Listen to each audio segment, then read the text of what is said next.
बिस्मिल्लाहिर्रहमानिर्रहीम अस्सलाम वालेकुम। उम्मीद करता हूँ आप सब खैर खैरियत से होंगे। आज मैं आपको चिकन पैटीज़ बनाने का प्रोसीजर दिखाऊंगा और कि किस तरह चिकन पैटीज़ बनती है, ठीक है। और लास्ट टाइम मैंने आपको जो है ना पफ पेस्ट्री का दिखाया था कि पफ पेस्ट्री किस तरह बनती है, और आज मैं उसी पफ पेस्ट्री का ही आपको जो है ना चिकन पैटीज़ बनाकर दिखाऊंगा कि किस तरह की चिकन पैटीज़ जो है ना बनाते हैं, उसकी क्या क्या प्रोसीजर है। तो चले हम वीडियो स्टार्ट करते हैं। ये लास्ट टाइम जो मैंने बनाया था लास्ट वीडियो में वही जो है ना पफ पेस्ट्री है, जिसको मैं अभी जो है ना मशीन के ज़रिए से जो है ना बेल दे रहा हूँ। आप बेशक जो है ना बेलन से भी आप बेल दे सकते हैं, और बेलन से आप बेल देते वक्त आपने ये ख्याल रखना है कि सिर्फ आपने एक ही साइड पे नहीं बेलना, आपने पहले लंबाई में बेलना है, उसके बाद आपने इसका चौड़ाई भी जो है ना आपने बेल देनी है।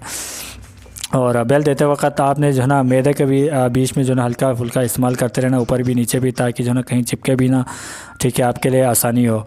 और यह है कि चिकन पैटीज़ का यह है कि सबसे नीचे का जो बॉटम है वो आपने थोड़ा सा पतला रखना है, और जो ऊपर का जो टॉप है वो आपने जो है ना थोड़ा सा मोटी रखना है। तो ये मैं नीचे का जो बॉटम है वही बना रहा हूँ, तो उसको जो है ना इस तरह के मतलब काफ़ी जो है ना इसको पतला रखना है, तकरीबन चपाती की आप उसके हिसाब रख दे बेशक। तो ये जितना पतला रहे उतना ही ठीक होता है। तो ये देखें, ये इसी तरह का आपने सेम इसी प्रोसेस में करना है। मैंने पहले लंबाई में बेल दिया था इसको, फिर उसके बाद अभी चौड़ाई में दिया है। और पूरा बेल देने के बाद आपने इस तरह करके इसको एक बार झाड़नी है, ताकि ये झाड़ने से ना इसका जो ना जो शिलिंग नहीं होती। अभी आप कटर से काटेंगे तो फिर जो है ना ये जो है ना क्लोज जो है ना नहीं होती, ठीक है। तो इसको जो है ना झाड़ने का जो है ना ये फ़ायदा होता है। अगर आप बेल देंगे इसी को डायरेक्ट काटेंगे तो फिर जो है ना कटर के साइज़ से, जिस कटर के साइज़ से आप काटेंगे तो वो उस साइज़ का नहीं रहता। तो ये मैं जो है ना इसका जो बॉटम जो है ना वो मैंने काटी है, ये तो ये बिल्कुल जो है ना पूरा हो गया एक बॉटम। तो इसको मैं इस तरह करके ट्रे में बिछाऊँगा। बेशक आपके पास छोटी ट्रे है तो उसमें भी फासला से लगाएँ। और फासले से लगाने का दो जो है ना हमें जो है ना फ़ायदा होती है, एक ये होती है कि वो एक चिपकता नहीं है, और दूसरा ये है कि जो है ना इसके लिए जो है ना टेम्परेचर हर जगह से जो है ना प्रॉपर इस पर लग जाती है, ठीक है।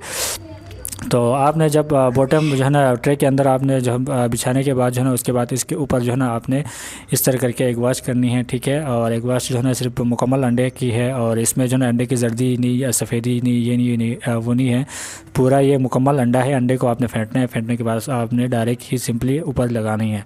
लगाने के बाद फिर आपने ऊपर चिकन पैटीज़ की जो है ना फिलिंग आपने इस तरह करके लगाना है। बेशक आप वेजिटेबल फिलिंग भी बना के आप जो है ना इसके ऊपर डाल सकते हैं।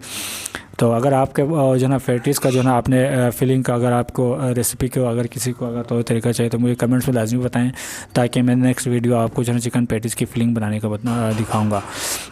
तो ये हमारी बॉटम क्लियर हो गई। उसके बाद जो है ना उसका टॉप जो है ना मैंने काटा था, टॉप जो है ना ये इस तरीके से आपने थोड़ा सा मोटी रखनी है। जितना आप बॉटम रखेंगे उसके तकरीबन डबल के ट्रिपल जो है ना आपने उसका जो है ना मोटाई जो है ना उसका बॉटम टॉप रखना है, सॉरी।